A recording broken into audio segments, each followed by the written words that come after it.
My wife and I started renovating our apartment, and it was coming to an end. There was still painting to be done, and as a consequence, the stifling odor of solvent. We decided to spend the night at my wife's parents' house, who lived a 5-minute walk from our house. My relations with her relatives were not very good, especially with my wife's stepfather, who liked to drink and then start to get conceited. She and her mother-in-law had no children in common. For some reason, it didn't work out. My wife was at work that day, so I quickly painted everything, left the windows open, and went to my mother-in-law's house. My wife and I agreed to be there by 6 o'clock, and she would come too. I didn't want to listen to moralizing alone.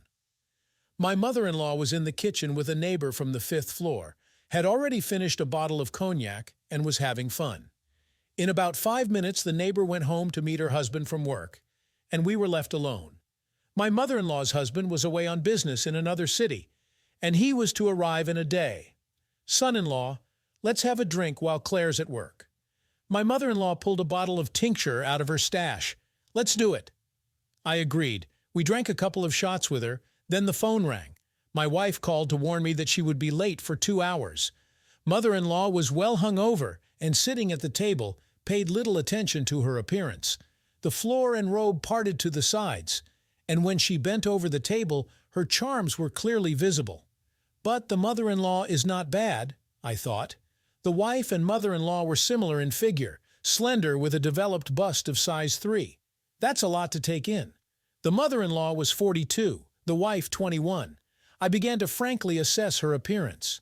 At this time, the mother-in-law came to the sink and went to the cupboard upstairs to get cups. Suddenly, the partition breaks off, and the dishes are about to fly down.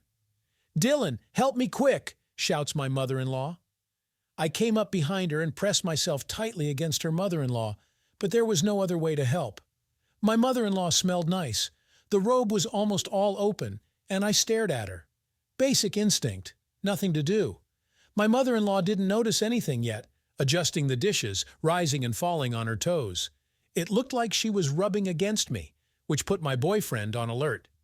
"You're a hot lady, Doris," I said in her ear. Then she felt my tension in her body and froze in place. She was in shock and didn't know how to act. From the kitchen, we moved to the bedroom, and I decided to take the initiative. Suddenly, the intercom rang. My mother-in-law looked at me fearfully, not knowing what to do. "Tie your robe, go open the door, and then go to the kitchen to cook dinner, and I'll quickly clean up here," I said. She tied her robe and went to the intercom. I got dressed, made up the bed, and finding my mother-in-law's underwear, put it under my pillow. While the wife went up the elevator, I had time to do everything. When my wife came in, my mother-in-law was cutting salad, and I was on the balcony. "How did you do without me? We didn't have a fight. And I'm dead tired at work. I'm going to take a shower," my wife said. I sat down to the table where my mother-in-law was cooking. She tried to act as if nothing had happened. In the evening, we sat down to dinner. When we went to bed, I began to pester my wife, but she refused, saying that she was tired and wanted to sleep. So I fell asleep. I woke up in the night from the desire to go to the toilet. Coming out of the toilet, I decided to go to my mother-in-law's bedroom. She was lying on her side with her back to me. I've been there. I closed the doors of both bedrooms and ducked under the covers from behind, and I started pestering her. "What are you doing? Claire might wake up." My mother-in-law wailed, but there was no stopping me, so we did the very thing we'd been distracted from during the day. Then we lay cuddled together, and my mother-in-law cried that she was a good woman, but that it was rare to be with her husband now, and I wanted to. It started to light up outside the window. Having kissed my mother-in-law, I went to my wife's bedroom. I quietly lay down in bed next to my wife. There was a gentle warmth coming from Claire. I hugged her. My touch woke her up. "Come on, while Mommy's asleep," my wife whispered. I was okay with one more time and agreed.